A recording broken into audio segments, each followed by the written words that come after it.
আফগানিস্তানে তালেবান সরকারের মতে দাড়ি কামানো অথবা ছোট করে রাখা অথবা দাড়ি না রাখা গুরুতর ইসলামী আইন লঙ্ঘন।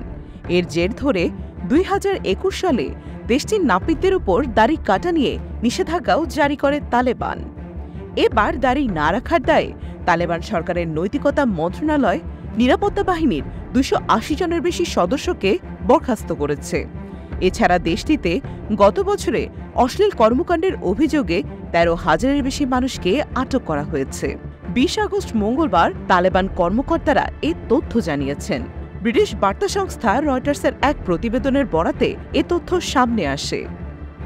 নৈতিকতা মন্ত্রণালয় হিসেবে পরিচিত পাপ দমন ও পুণ্যের প্রচার মন্ত্রণালয় তাদের কার্যক্রমে বার্ষিক প্রতিবেদনে জানিয়েছে, আটককৃতদের প্রায় অর্ধেককে 24 ঘণ্টার মধ্যে মুক্তি দেওয়া হয়েছিল।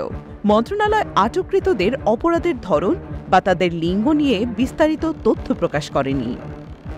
মন্ত্রণালয়ের পরিকল্পনা ও আইন পরিচালক মহিবুল্লাহ মুখলিস এক সংবাদ সম্মেলনে জানান, গত বছরে তারা 21,328টি বাদ্যযন্ত্র ধ্বংস করেছে এবং হাজার হাজার কম্পিউটার অপারেটরকে বাজারে অশ্লীল ও অনৈতিক চলচ্চিত্র বিক্রি থেকে বিরত রেখেছে।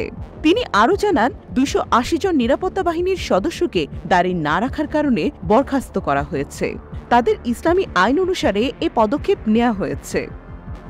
2021 সালে তালেবান আফগানিস্তানের ক্ষমতা দখলের পর এই নৈতিকতা মন্ত্রণালয় গঠন করা হয়।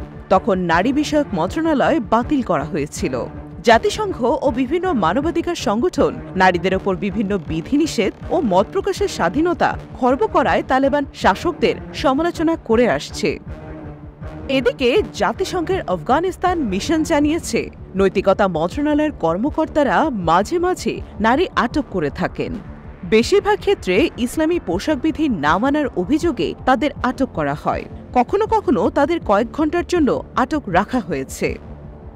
যদিও তালেবান এই অভিযোগগুলোকে ভিত্তিহীন বলে অভিহিত করেছেন। গোষ্ঠীটি জানিয়েছে, তারা ইসলামী আইন এবং আফগান রীতিনীতি অনুসারে এসব নিয়ম প্রয়োগ করছে।